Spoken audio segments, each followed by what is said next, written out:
ওই হাঁটু পানিতে নেমে মানুষকে সাহায্য করতে যেতে হবে। রাজনীতিতে আসলে জনসেবা করা আমার দেখা শ্রেষ্ঠ ব্যক্তিত্ব। আমার আদর্শ শহীদ রাষ্ট্রপতি জিয়াউর রহমান। উনি এমন মাপের মানুষ, এত বড় মাপের মানুষ যে তাকে আমি মানে অল্প কথা এরকম ব্যাখ্যা করতে পারবো না। এটার জন্য একটি আলাদা অনুষ্ঠান দরকার, আলাদা সময়ের দরকার। আমার দেখা শ্রেষ্ঠ ব্যক্তিত্ব। রাজনীতিতে আসলে জনসেবা করা। একজন শিল্পী কিন্তু যখন মানে লাইক সাকসেসফুল আর্টিস্ট হন, তখন কিন্তু সে নিজেও ব্যক্তিগতভাবে মানুষকে অনেক সাহায্য করতে হয়, আমাদের করেছি। কিন্তু অনেক বড় পরিসরে যদি জনসেবা করতে হয়, তখন আপনাকে একটা রাজনীতির সঙ্গে একটা প্ল্যাটফর্মে যেতে পারবেন।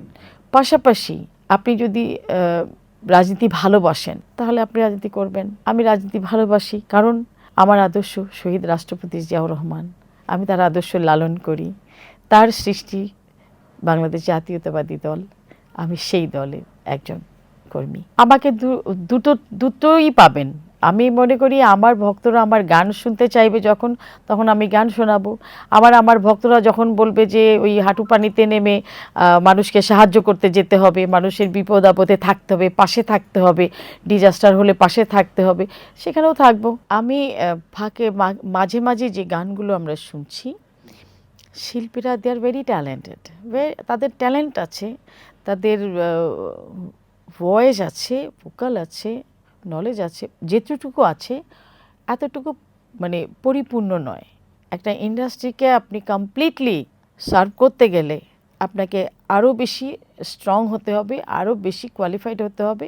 দেন আপনার উপরে যেন একটা দেশ নির্ভর করতে পারে, একটা শিল্পীর উপরে যেন দেশ নির্ভর করতে পারে যে না, আমার দেশের এই শিল্পী আছে, আমি তাকে আমার ন্যাশনাল প্রোগ্রামে রাখতে পারি, আমার কান্ট্রি রিপ্রেজেন্টে রাখতে পারি। মানে নির্ভরশীল আর্টিস্ট হতে হবে। তারপর একটা জিনিস আছে যে এখন এরা অনেক ট্যালেন্টেড, কিন্তু এদের কাজ করার ক্ষেত্র নাই। কোথায় কাজ করবে?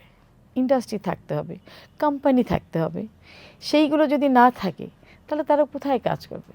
Definitely they are good artist, nice artist. যেটুকু কষ্ট করে করছে, হয়তো এখানে একটু দিচ্ছে, ওখানে একটু ইউটিউবে দিচ্ছে বা দিচ্ছে। মানে ইউটিউব তো এখন বিশাল একটা হেল্পফুল জায়গা। সেখানে যার কিছু নাই তার ইউটিউব আছে, এটা একটা বিশাল একটা মাধ্যম।